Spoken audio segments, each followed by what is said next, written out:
Hi, I'm Kris Downing, and I have written a new book called Tummies Flip, Hearts Skip, a book about how feelings feel. It's being released this month on September 30th, and it's available now for pre orders online. I'm going to be having a really fun book launch at Book People on October 4th during their story time. And I've invited Mr. Michael, who is a children's songwriter and puppeteer, to join me. So we're going to have interactive reading, interactive music, doing some movement activities, and it should be a lot of fun. Tummies Flip, Heart Skip is a book about how feelings feel in our body. So we're looking at how emotions show up and we experience them with our physical sensations. And when we make kids more aware and attentive to their physical sensations, it helps them know what to do in order to feel more emotionally regulated. When they're having big, hard feelings, how can they work with that energy that's coming up?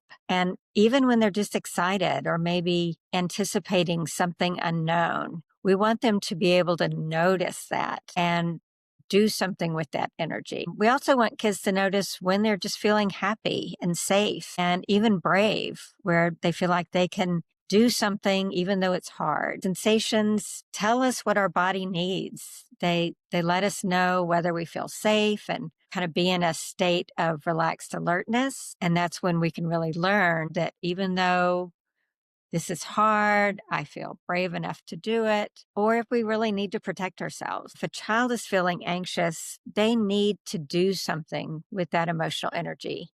And just talking about it isn't really going to help them work through all of that emotional energy. They might want to run or jump or dance. I had a great experience with a mom talking with her and her son about being nervous because they were starting school. And I asked, well, what did they do with that? And mom said, well, we had a dance party. We put on some music and just, really had fun with that.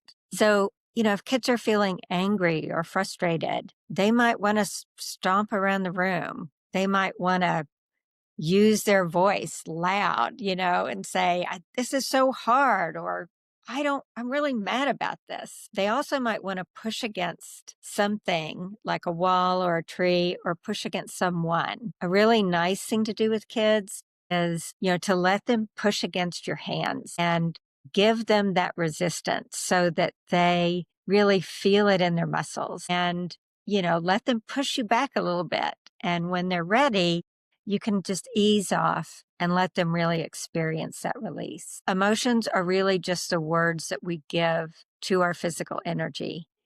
And when we experience something through our senses, it may be something happening in the present, or it may be thinking about something that happened in the past, or that we're worried about happening in the future. But in our body, it feels like it's happening in the moment. So as parents and teachers and counselors, we want kids to feel more embodied and more empowered. We want them to be able to have a voice and be more flexible and resilient. We want them to know that they can help themselves feel better.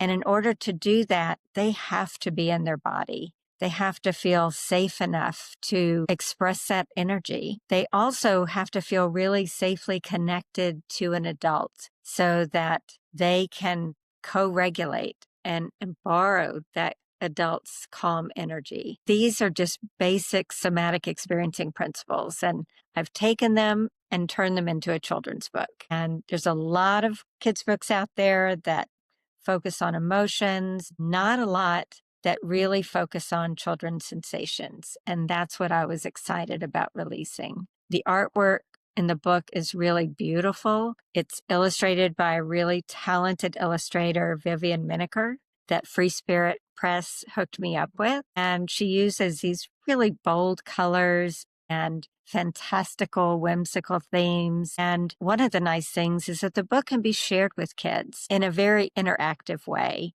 After you read through an emotion, you can stop and ask them about how they feel that in their body as well. There are examples of lots of different ways to help kids tune into their body. It also includes a link to a leader's guide. The leader's guide has different activities you can do to help kids get into their body and just more information around building that language of sensation with our kids.